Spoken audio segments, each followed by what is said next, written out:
Buenas tardes, sean todos ustedes pero muy bienvenidos y bienvenidas a este nuestro octavo ya programa del Raíces Afroariqueñas. Recordarles que nos pueden seguir a través de Facebook Live en Raíces Afroariqueñas Web Show y a través del Instagram Raíces Afro Web Show. Bueno, y en este programa número 8 tenemos a un invitado bastante especial que yo por lo menos lo conozco ya hace bastantes años. Estaba sacando la cuenta por ahí, finales de 2001 puede ser, una de las personas más antiguas quizás ya en el tema del movimiento afrodescendiente aquí en nuestra región de Arica y Parinacota. Estoy hablando del señor Cristian Báez Lascano. Bienvenido, Cristian, buenas tardes. Qué antigua... A ver, de antiguo del movimiento no, porque bueno, una cosa es que me pele para que no se me vean las canas, pero... Claro, antigüedad solamente sí, en el movimiento. En el movimiento. Bueno, Hola. Contarles, ¿cierto?, a todos los amigos y amigas que nos escuchan en este momento, que antes de partir con la entrevista con nuestro amigo Cristian, queremos señalarles que vamos a hacer un concurso donde va a haber de premio un libro que justamente nos trae de regalo el invitado del día de hoy. Entonces tienen que estar muy atentos y poner mucha atención porque la primera persona que responda correctamente a través de nuestra plataforma se va a llevar de regalo este premio. Nosotros los vamos a contactar a través de Facebook. Y las preguntas son nombrar a lo menos 3 festividades típicas que celebran los afroariqueños. Y la otra sería nombrar a lo menos una comida típica afroariqueña. Ahí están las preguntas entonces para que ustedes puedan responder. Repetimos entonces las preguntas. Serían a lo menos 3 festividades típicas que celebran los afroariqueños y a lo menos una comida típica afroariqueña. Y al final del programa entonces estaremos nombrando a nuestro ganador o nuestra ganadora del día de hoy. Bueno, contenta entonces de estar con Cristian, en verdad, yo no lo veía hace rato. Hace rato no lo pese veía. a que partimos casi relativamente juntos en esto del movimiento afrodescendiente. Y bueno, hay harta gente que te conoce, Cristian, pero quizás no todos están muy interiorizados.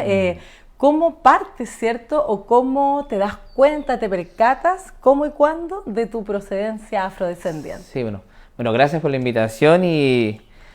Bueno, hace mucho tiempo mi activismo venía desde los 14 años, 13 años, en la parte de la Iglesia Católica. Era muy metido en estos temas de grupos juveniles, pastorales.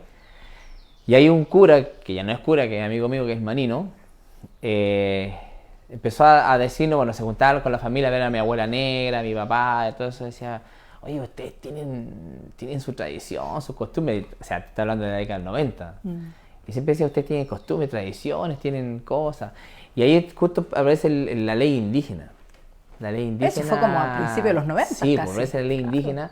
Y yo empecé a darme cuenta que mis vecinos en Azapa estaban siendo así como puestos, así, beneficiados de algunos temas. Y mismo mi papá decía, pues a ellos sí, a nosotros no. Y me acuerdo que eso siempre es típico, bueno, no es de zona antigua, de muchas personas que... Y ahí empecé como a quererme interiorizar, mucha experiencia también conociendo los pueblos, porque yo creo que más allá de conocer, por ejemplo, Copa, esa relación, esa lucha por mantener sus costumbres, tradiciones, yo decía, también tenía la misma, o sea, yo también estaba en la misma de querer hacer algo. Y de ahí salimos, ahora, mi papá decíamos que nosotros descendíamos de esclavos, pero algunos no eran esclavos, y decía que los baluartes sí eran esclavos porque tenían la canilla más apretada acá, y que ahí se le quedaban pegadas las cadenas. Eso decía mi papá, como que evitando el dato que... curioso. Sí, mi papá decía que nosotros no éramos negros, pero éramos descendientes de esclavos. Ah, Pero los baluartes sí, los otros sí, pero nosotros con los ríos no éramos negros, así como descendientes de esclavos. Éramos negros, no descendientes de esclavos. Entonces ahí ya empieza ese tema, y ahí... Estamos hablando de tu adolescencia, sí, más o adolescencia, menos, ¿no? Claro. Y ahí cuando aparece después la noticia, siempre me acuerdo que aparece un nuevo referente étnico, afro-indígena, me acuerdo. Claro. Y en la entrevista que salga a Sonia, y ahí dije, que esta es mi oportunidad, pues. Y ahí fui a la oficina de Sonia cuando era alcaldesa, y estaba ocupada, no me pudo atender. Ahí, seguro. Y ahí ya le dejé anotado, me dijo, ya, la secretaria me dijo, yo le voy a decir, dije que estoy interesado en participar en el movimiento, en este tema. Ah, y ahí habíamos partido ya entonces.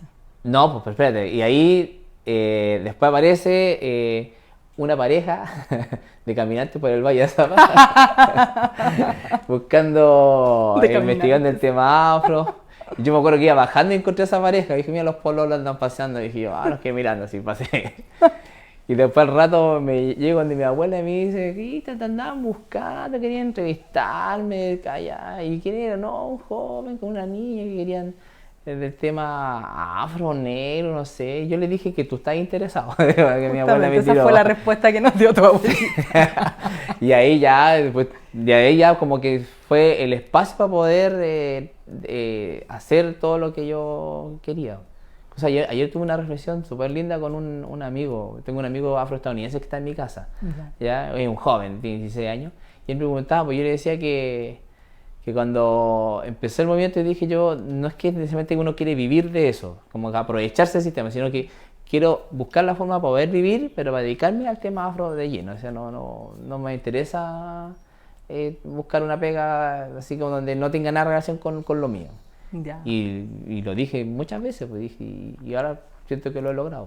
Bueno, son hartos años ya, y dentro de todos estos avances o logros, ¿cierto?, que tú mencionas, también entiendo que has escrito libros. ¿Y cuántos libros has escrito, Cristian? Me he dedicado a escribir hartos. Lo que pasa es que yo tengo una herencia bien linda que es de mi abuelo Blanco, el esposo de mi abuela Rosa. Ya. Mi abuelo Armando Báez, él era escritor, era poeta. Mira. Él era poeta, y acuérdate que yo tengo un tío que es poeta, sí. el tío Marco. Marco. Y yo también hago poemas, pues yo hacía poemas, sí, pero... Ay, no te conocía esa faceta, también poeta. Yo hacía poemas, entonces bien. Me gustaba escribir, entonces siempre me decía mi abuela que tú vas a ser igual que tu abuelo porque te gusta escribir y hacer poemas. Entonces ahí ya me gustaba ese tema y me dediqué a investigar, la memoria oral, empecé a revisar con la abuela, empecé a escribir y he escrito harto. El primer libro de Lumbanga, Memorias Orales de la Cultura Afro, que son con 23 abuelos. De esos 23 abuelos quedan como 7 u 8 abuelos afro. Y eso es un trabajo bien bonito que hicimos de investigación. Y después este segundo libro, que es Identidad y Territorio Afrodescendiente en Chile. Pero aparte he escrito otros artículos ya más de corte político. O sea, claro. Por ejemplo, hace poco escribí un artículo para la Universidad de Harvard. Mira. Sí, y me llamaron y no creía que me estaban llamando de Harvard. A ver si me están molestando. Me dijeron, llamamos de Harvard porque queremos que hemos leído algunos artículos y ya sí que escribí un artículo bien bonito que está en inglés y en la página de la Universidad de Harvard. Mira, se llama Entramos negros y salimos afrodescendientes y aparecimos los afrochilenos, memorando la frase es la gesta heroica que claro. que muchas veces... El año 2000 eso, correcto, de la declaración, ¿no? Y una gesta heroica, yo creo que una gesta heroica porque aparece, se logra el concepto afrodescendiente, pero a la par también aparece el movimiento afrochileno liderado por Sonia y Marta. Entonces eso es una gesta heroica que uno tiene que que tratar de visibilizarlo, porque creo que es un hito importante, demasiado importante para el movimiento. Marcó un antes y un después, ¿cierto? Marcó un antes y un después. Exactamente. Entonces creo que eso, y ahí ese artículo es súper lindo, está publicado en esa... Qué bueno. Sí. Oye, Cristian, refiriéndonos como a tu primer libro, el título de tu primer libro, que es el de los abuelos. Memorias orales. Memorias orales. Ahí, ¿cómo nace un poco esta idea? Partió porque yo me acuerdo que tú eras harto de conversar con la gente mayor, de sacar mi papá era muy de vivir con abuelos y andar con abuelos, yo lo seguía. Ya. Me acuerdo que David Corbacho Méstica, él vivía al lado de nosotros, entonces nosotros estábamos a cargo de él. Y mi papá me decía, ya, ahora vamos a ir a trabajar a la parcela, de caminar 2 kilómetros. Pero yo me voy a ir rápido y tú te vas con don David Corbacho, que tenía 70 y tantos años, y te vas acompañándolo porque él cada rato hace pipí. Entonces yo pescaba el machito de don David Corbacho y yo lo acompañaba, pues, y aburrido con una pegarilla, y paraba un rato, con un cañaveral, hacía pipí, seguíamos, y él me iba conversando. Y ahí como que ese nexo con los abuelos Pero ¿sabes quién fue la persona que más y la idea de este libro, porque no es una idea de Cristian Bae, es de Rosa Huiza. Ya. Sí, Rosa Huiza es la que me da la idea y dice, Cristian, ¿por qué no hacemos una mesa redonda? Me dice. Mira. Y juntemos los abuelos y el que no se acuerda de eso lo dice, el que a lo mejor no se acuerda de él va escribiendo, se van acordando y entre grupos, entre más abuelos, dijo, mejor. Y esa fue una idea de ella. O sea, y este libro de Memorias Orales, en el fondo, habla como de varios temas, es como bien diverso de lo que van hablando. Cada abuelo habla cada historia, pues habla sobre culinario, la tía Zarela habla de las comidas, el abuelo Butrón habla de los gallos, de ser gallero. Don Bernardo Quintana habla del cañaveral. Entonces cada abuelo contó una historia distinta. ¿Y son abuelos que algunos están vivos, otros no? Sí, pues hoy día quedan como 8. Mira. 8 vivos, han muerto casi todos. Entonces ahí no todos de los 23 participaban en las mesas redondas. Algunos, como los negros bien jodidos por sus cosas, no les gustaba juntarse con otros negros. Entonces había que ir a las casas, sentarse a conversar con ellos. Pero fue un tema muy, muy lindo. Creo que a veces siento la necesidad de poder seguir haciéndolo, pero... ya hay una etapa distinta. Yo le decía, le dije a la Marta, ahora me toca a usted entrevistarla, que va a ser usted la abuela, a mi tía Cenea, todavía, que otra generación. Otra mesa. Pero otra generación, porque hay que hacer otra mesa redonda con abuelos, porque ya hay otra mirada. Pero lo interesante de ese libro tiene que ver con cómo el abuelo y la abuela hablan dicen, no, yo no fui discriminada, por ejemplo, pero siempre en su conversación hubo un racismo fuerte en su vida. Aparecen cosas, claro. Sí, no, yo no fui discriminada, pero cuando me decían negro sacaba la cresta. Claro. Entonces ahí, pero ese libro también pudo rescatar distintas costumbres y tradiciones, darnos cuenta de que hay por ejemplo, el arte culinario, o sea, hablar de la culinaria, más allá de la comida típica, el arte culinario, esa esencia del abuelo, entender que el picante mondongo, que lo he dicho muchas veces, el picante de guata ya no es algo como el plato típico, sino que tiene un tema más espiritual. Claro. Porque el picante mondongo, cuando uno se muere, al otro día se hace el picante mondongo. Cuando se recuerda a la persona que muere, se hace un picante de guata de mondongo. Entonces el picante de guata, en la Cruz de Mayo se hace el picante de guata. Entonces el picante de guata genera un espacio, un entorno colectivo. Un encuentro. Un encuentro. Exacto. Entonces ahí te das cuenta que ya es una razón del por qué sentarnos a conversar, y más allá de, como he dicho muchas veces en el Ministerio de Cultura, hagan un picante mondongo, no que no me contraten amigos, hagan un picante mondongo, porque es ahí bajo el entorno que se junta, y la gente va a ir por el mondongo, pero no por un tema que tienen hambre, que les gusta comer. Tienen un sentido cultural, histórico, que lo hace encontrarse a ellos. Cristian, ¿de qué año estamos hablando del Memorias Orales? ¿Ese salió? Del 2007, 2008. ¿Fue un proyecto Fondo del Libro? Sí, Fondo del Libro, y ahí se lanzó y se hizo dos ediciones. Dos ediciones, ya. Son más de 2000 libros que se han regalado. ¿Y se han regalado en Arica, en otros lugares? Y en universidades de América también, muchas universidades, pero la idea es, ahora este libro se regala. Yo sé que a veces cuesta, como dicen, que el trabajo de uno, pero creo que hay una autoría que es la que nos dan ellos. Entonces, lucrarme, vender el libro, creo que no tiene sentido el hecho de... Por eso yo busco financiamiento para regalarlo.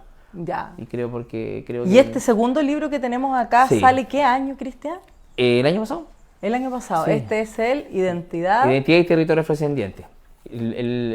Acá este libro tiene una razón. En América el movimiento afro se basa en los territorios. O sea, los movimientos afro, hay un caso bien emblemático que está pasando en Paraguay, los cambacuá. Los cambacuá empezaron en sus tierras, ¿ya? Porque el mercado empezó a querer comprarles esas tierras.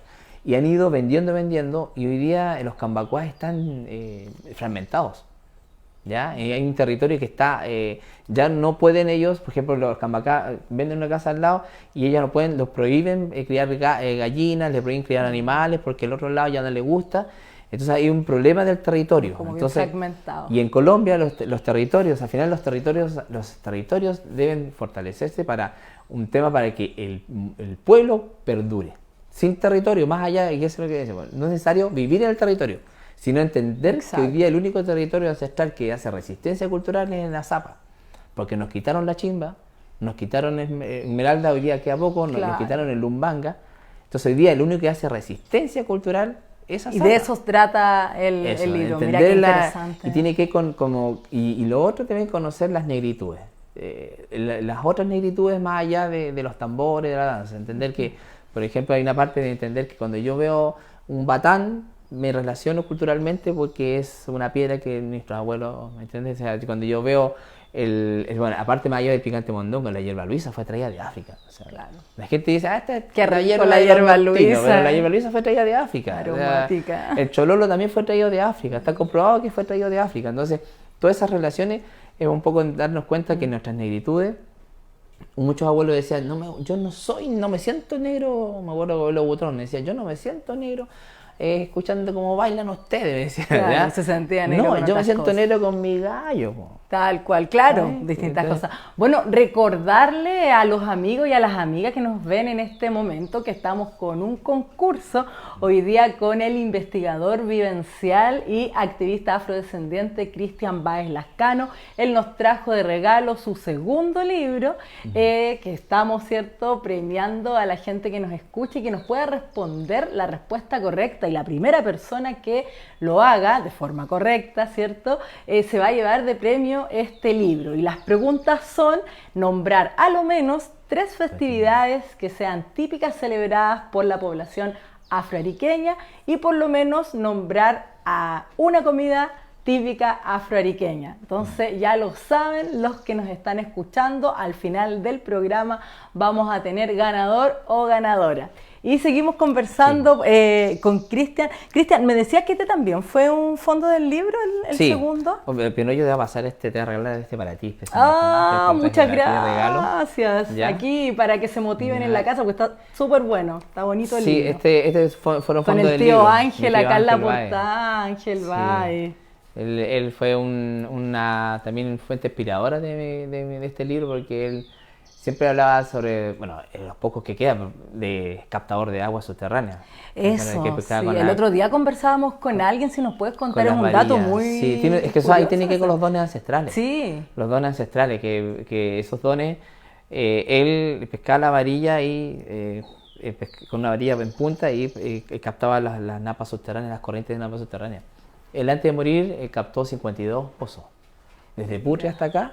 Y esos 52 pozos, ninguno se equivocó, siempre tenían corriente. ¿Y hay alguien que lo haya heredado ahora en la De la familia no, pero por ejemplo hay otros personajes, por ejemplo don Nelson Corbacho, él lo hace con el péndulo. Don Nelson Corbacho lo hace con el péndulo, y el Chala Llerena, de los Llerena, él también falleció y también lo hacía con varilla. Entonces esos personajes se están yendo y no heredan. De repente puede aparecer alguien, pero tiene que ver con entender los dones ancestrales. Hay un caso muy puntual que la Universidad de Lima, San Marcos de Lima ya lo abrió, que tiene que ver con San Martín de Porres. San Martín de Porres decía que hacía milagros, y al final él tenía un don ancestral. Un don ancestral que, como fue criado con estos sacerdotes, lo protegieron, porque si sabían que hacía este tipo de se podría creer que fueran como brujería, se podría la Inquisición. Muy mal visto, claro. Entonces ahí entender que nosotros también todos los afrodescendientes heredamos dones ancestrales, y que es necesario poder buscarlos, encontrarlos. Tenemos dones ancestrales y cada uno a veces dice, oye, yo pienso así y no entiendo por qué, o que presienten, y son dones que fueron traídos. O sea, la trama transatlántica que lo que se más se discute, no fueron personas que trajeron expertos, trajeron muchas cosas. Claro. Y una de las cosas que trajeron son los dones ancestrales. Y eso, bueno, Ángel... De eso también hablas acá en el libro y hablo del de tío Ángel. Hablo de... Hay una parte que se llama epistemología, pero luego afroepistemología. Ya. Y es lo que te quiero, esa parte muy importante, porque se entiende, ¿cierto?, que al final, ya, la Cruz de Mayo es un sincretismo, así con mezclar claro. la Cruz de Mayo, pero no valoran el conocimiento de origen que genera, que coloca el afro. O sea, la afroepistemología, el afro ascendiente, no solamente en Chile, sino que en el resto de América, trajo un conocimiento, y ese conocimiento lo generó en una tierra distinta. Entonces hay un conocimiento que nace de esta tierra. Entonces hablar de la afroepistemología tiene que ver con romper un poco los paradigmas de esta ciencia de que habla de la epistemología, que todo es eurocentrista, ¿cierto? Claro. Entonces, hay algo propio. Correcto. Entonces ahí esta parte, o sea, el picante mondongo, o sea, que los esclavos botan la comida, así siempre dice, que el picante de guata era lo que botaba el amo, pero nadie entiende que en África, cuando nuestros primeros ancestros llegan acá, eran conscientes que la guata era parte de su dieta alimenticia. No porque el amo lo botaba solamente, sino cuando se lo bota y no lo come, él ya es consciente de que es parte de su dieta alimenticia. Claro. Entonces hay un conocimiento que genera los mismos. Que genera. Entonces, eso no, es que el amo botaba esto y el amo botaba esto. Entonces, al final, te genera como una parte, como lo último. O sea, lo que sobra tú vas creando. Y no se valora el conocimiento que generó nuestros ancestros. Oye, qué interesante lo que nos plantea Cristian. Vamos a volver en un segundo bloque con él y ahora nos vamos a ir a un corte con el tema Soy Afro, interpretado por la agrupación Lumbanga.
Y estamos de vuelta en este segundo bloque de Raíces Afroariqueñas con nuestro entrevistado de hoy, el investigador vivencial y activista afrodescendiente Cristian Báez Lascano. Bueno, y repetir las preguntas, ¿cierto? Ya entiendo que hay algunas personas que están participando. Las preguntas son 3 festividades típicas celebradas por los afroariqueños y una comida típica también afroariqueña, para que puedan participar en este concurso y ganarse este interesante libro que hoy nos ha regalado nuestro entrevistado Cristian Báez Lascano. Bueno, Cristian, un poco volviendo a lo que hablábamos como antes de irnos al corte, este tema del sincretismo que tú mencionas es bien interesante porque no toda la gente que está escuchándonos en este momento puede entender qué significa este concepto y cómo se aplica, ¿cierto?, a lo que tú nos cuentas como para poder Correcto, explicarlo. porque el sincretismo al final dice que son dos culturas, dos conocimientos distintos que se mezclan, ¿cierto? Y ahí se une uno solo, un todo. Y ahí el sincretismo se pierde en lo que es el aporte africano, ¿ya? Porque el hecho, es como yo hablo del mestizaje o el criollo, ¿cierto? Cuando hablamos de criollo, es como ocultar lo negro. O sea, cuando tú vas a comer, vas a Perú, es música criolla, Claro. y estás viendo música negra, música afro. Entonces exacto. vas a comer comida criolla, estás comiendo comida negra, pero le dicen criolla. Entonces, como invisibilizan, que es un concepto más eurocentrista, invisibilizan el aporte africano. En el Incluso, fondo lo que tú dices es visibilizar correcto, realmente que es negro. por ejemplo, un lo que ejemplo, estamos hablando. yo acá en el libro hablo de Cruz de Mayo y territorio. Ya, acá esta imagen, no sé si se puede ver, pero esta imagen es la cruz, es una cruz. Claro. ¿Ya? Esta imagen yo la encontré en Nueva York, en una beca que fue de diáspora africana. Estuve un mes viviendo en Estados Unidos y llegamos a Nueva York. Y en Nueva York nos entramos a un museo en pleno Manhattan, afro. Y la historia de ese museo es que estaban en la década 90 escarbando para hacer el edificio del FBI. Y al escarbar se encontraron con 400 cuerpos de africanos de un cementerio. Y ahí la investigación que se hace, empieza lo que se descubre ahí es que se encontraron cerca de 40 simbologías religiosas africanas. ¿Ya? Y esas 40 eran, porque ellos la mayoría trabajaban en una hacienda que hacía losas. Mira. Y nuestros antepasados eran encargados de hacer las figuras en las losas. En las losas. Y eran bien lindas, se vendían y nadie sabía qué figura era. ¿Y qué de ahí, significaba? sí, Claro. y dentro de las ataúdes se encontraron esas losas y cosas, y eran 40 símbolos religiosos africanos, y con este me encuentro con este símbolo. Símbolo conocido. Que es la pareció. Cruz de Mayo, digo, es la Cruz de Mayo con su altar. Y le pregunto al antropología, le dice, esto es una simbología bantú y que significa guardián. Y nuestros abuelos nos enseñaron que nuestra cruz se coloca en el cerro porque nos cuida y nos protege nuestro guardián. Mira.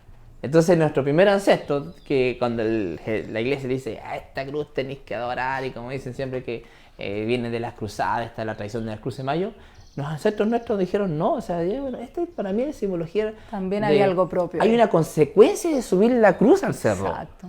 Este simbología religiosa demuestra que es una simbología, nuestros antepasados fueron conscientes de eso. Y el caso personal de mi familia Ríos, Juan Ríos Albarracín, el papá de mi abuela, era un negro que era ateo. Mira. Era ateo, no creía en Dios. Los abuelos de la mesa redonda contaban, tu bisabuelo mataba chancho Viernes Santo.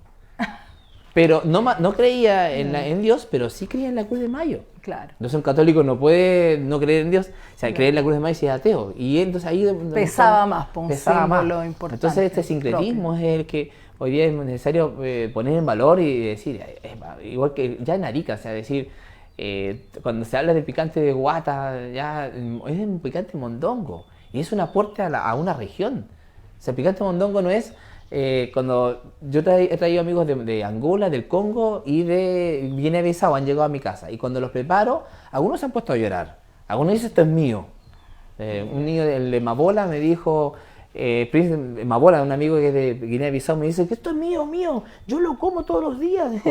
Y me decía, me dijo, pero esa cosa cafecita, la alga, la yaita, eso no es mío, eso no es mío. Pero la forma como estaba era igual. Se reconoció a través de un plato. Sí, Mira. entonces ahí uno se da cuenta Qué que ese bonito. plato actualmente se come en África, Claro. el picante de guata.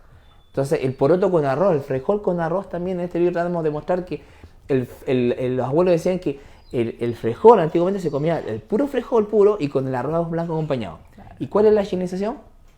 La rienda. Claro. La chinización la pone en la rienda. Claro. Entonces, pero en el pasado siguieron colocando el arroz. El arrocito. Entonces ahí uno se da cuenta que eran sabios porque no juntaban dos carbohidratos. Pero por un conflicto geopolítico tuvieron que seguir comiendo, o sea, incluso podemos ser víctimas de temas saludables por el proceso de chinización.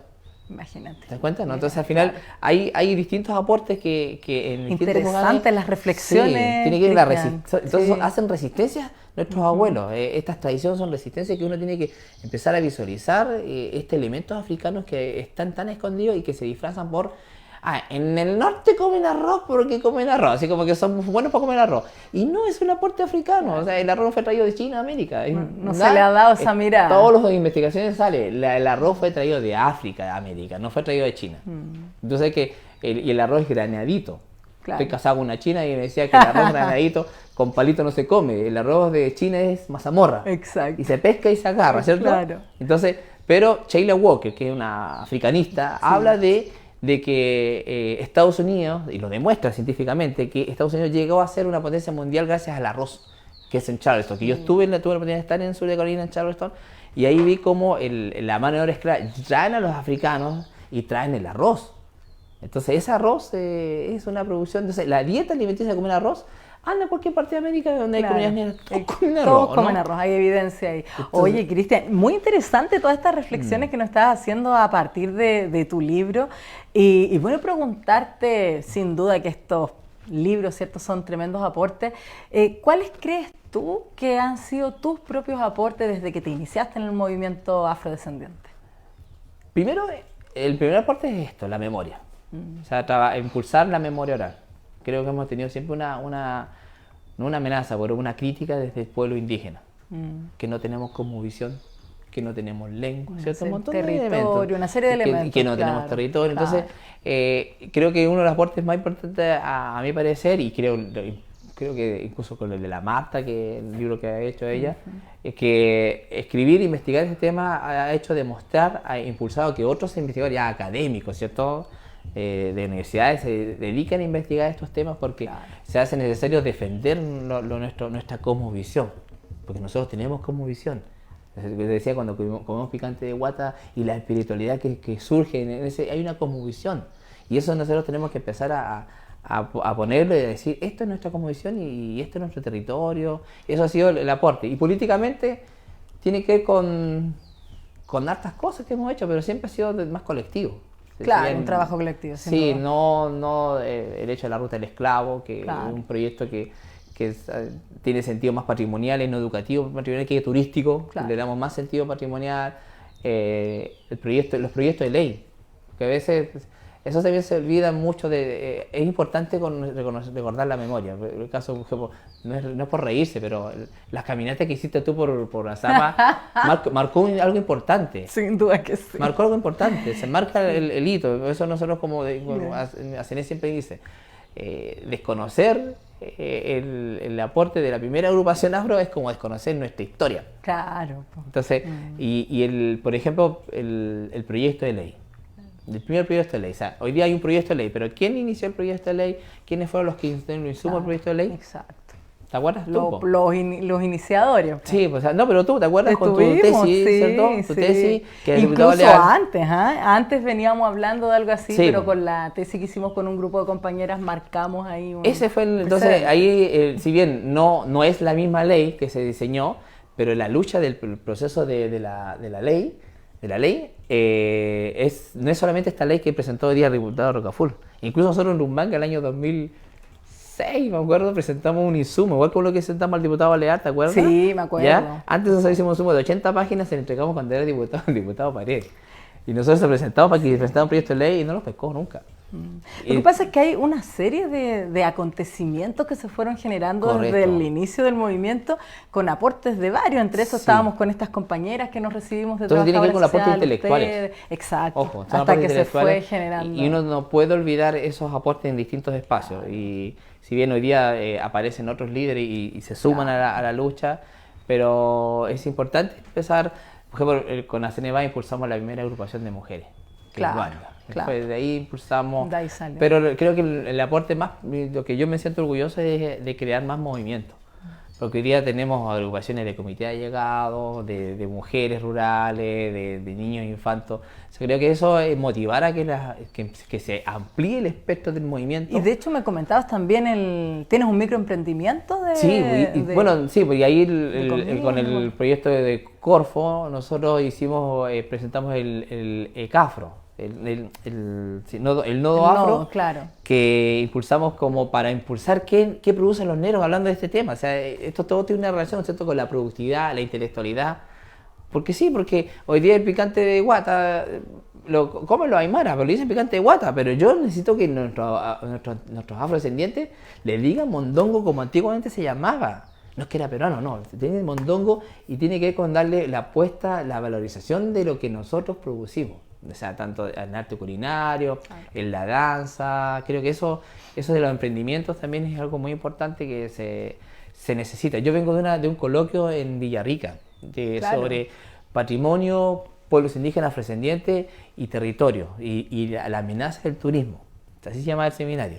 Y esa amenaza del turismo tiene que ver con la intelectualidad nuestra, nuestros conocimientos intelectuales. O sea, los que lo están dejando los abuelos, está generándose todo un fenómeno de que a veces no podemos caernos en lo que ya le pasó a Brasil, a Uruguay, a Perú y a Estados Unidos. Que por ejemplo en Estados Unidos el jazz se le fue de las manos. Claro. En Uruguay el candombe se fue de los negros.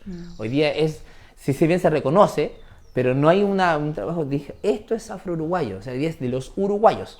Claro. Entonces se pierde. Entonces, cuando vas a Perú comes comida criolla, ¿cierto? Y es comida negra, el baile criollo, los bailes criollos, pero son bailes negros. Exacto. Y entonces en Brasil el carnaval de Río se le fue de las manos, nacieron las comunidades negras de Brasil, de Río, impulsaron el carnaval, y de repente se hace cargo el Estado y... Claro, es como también obedece a cómo van creciendo también las situaciones. Cristian, esto de los aportes, ¿cierto? También va un poquito de la mano con estos viajes internacionales. Sí. Recién me nombrabas amigos de Estados Unidos, del Congo, ¿cierto?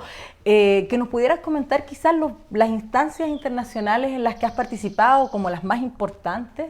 Sí, bueno, lo que es el Sistema de Naciones Unidas y el Sistema Interamericano de la OEA son los dos organismos que políticamente son importantes. ¿Por qué? Porque es necesario incidir en las Naciones Unidas y en la OEA porque es donde ahí Chile se presenta bonito. ¿Y nos representas allá como investigador vivencial? No, como activista. Como activista, sí. Ahí hay un trabajo más difícil, pero ahí uno más participa no por su país, sino que es un bloque a nivel de América. O sea, uno va y la lucha es de las Américas. Y ahí la lucha de los censos, la lucha del tema de la ley. Lamentablemente Chile ha sido el niño pobre del movimiento afro. Seguro. Chile y Paraguay ha sido como uno de los más jóvenes además en iniciar el proceso. Y en términos estadísticos también. O sea, al final el tema de la densidad poblacional también pesa. Pesa porque no es un país que marque tanto en población. O sea, Brasil tiene 50%, 51%, Colombia también. Entonces, los estados, el sistema de Naciones Unidas al final ve a esos países como las demandas más fuertes que hay. Exacto. Hoy nos está representando a través de una red. Sí. No, es que ese ha sido el problema del movimiento afro en América Latina. Se fragmentó el movimiento afro latino. Se fueron a grandes líderes. Okay. Y ¿sabes qué? El problema al final, y yo lo he sido crítico, y lo que te decía recién, los grandes líderes se están yendo a los estados. Y al irse a los estados no dejan cuadros políticos.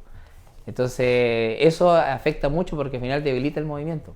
Entonces en Uruguay no hay ni un líder, están todos trabajando en el Estado. O sea, tu amigo Miguel, Orlando, todos ellos trabajan en el Estado. ¿Y Romero? Romero, todos ellos trabajan en el Estado. Entonces en Bolivia grandes líderes trabajan en el Estado. Pero necesitamos que el movimiento aparezcan cuadros políticos. Exacto. Para poder, porque al final debilita el movimiento. Y hoy día el único movimiento potente que funciona en América Latina es la red de mujeres afro. Es el único... Por tanto, hay la formación de nuevos líderes también, sí, ahí la porque formación van de nuevos pasando líderes. etapas y es muy necesario. Sí, y lamentablemente no a todos les gusta esta tarea media fome, también la discusión política, que a veces se necesita mezclar y complementar con todas las luchas que se hacen. Entonces, pero es importante, la importancia de salir afuera tiene que con visibilizar y ser un poco la guseta del Estado, al Estado. Chile habla bonito de derechos humanos, pero el tema de los afros no lo... Entonces yo quería comentar y aprovechar el día 4 de diciembre, vamos a hacer una conversatoria junto con la Universidad de Tarapacá de expertos. Ya. Viene gente del Sistema de Naciones Unidas, viene el Alto Comisionado de Derechos Humanos para Sudamérica. Va a venir acá, a Arica. Eso sería el día 4 de diciembre. ¿Dónde y a qué hora, Cristian? En el marco del mes del cierre del mes de la Nación Africana, ¿cierto? El día 3 se celebra una ceremonia. Exacto. Y al otro día el Alto Comisionado de Derechos Humanos de Naciones Unidas, vienen de CEPALFA, viene el Popolo, vienen de John Antón, un gran líder de antropólogo, viene John Antón.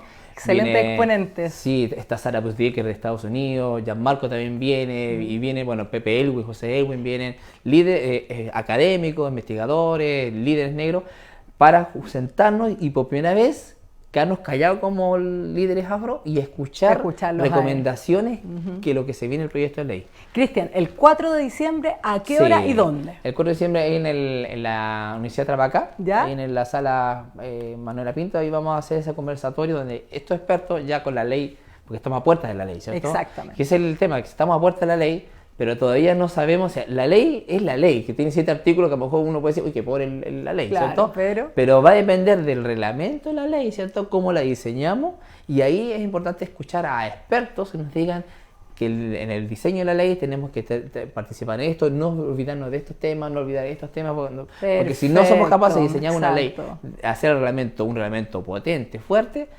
vamos a hacer una ley de que reconozca así como, bueno, claro, un saludo a la bandera nada más y no va. Oye, Cristian, te queremos agradecer.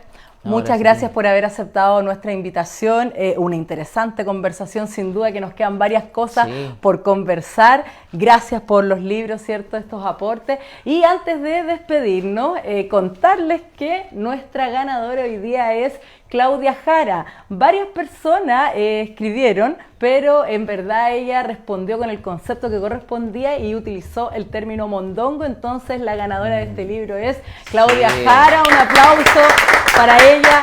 Muchas gracias por participar también. Y bueno, agradecer también a nuestra colaboradora Paula Gallardo con Artesanías África. Hoy luzco este lindo collar que me trajo, así que agradecerle a ella y a todos los amigos y amigas. Recordarles que nos vemos el próximo lunes a las 19:30 horas en un nuevo capítulo de Raíces Afroariqueñas. Buenas noches.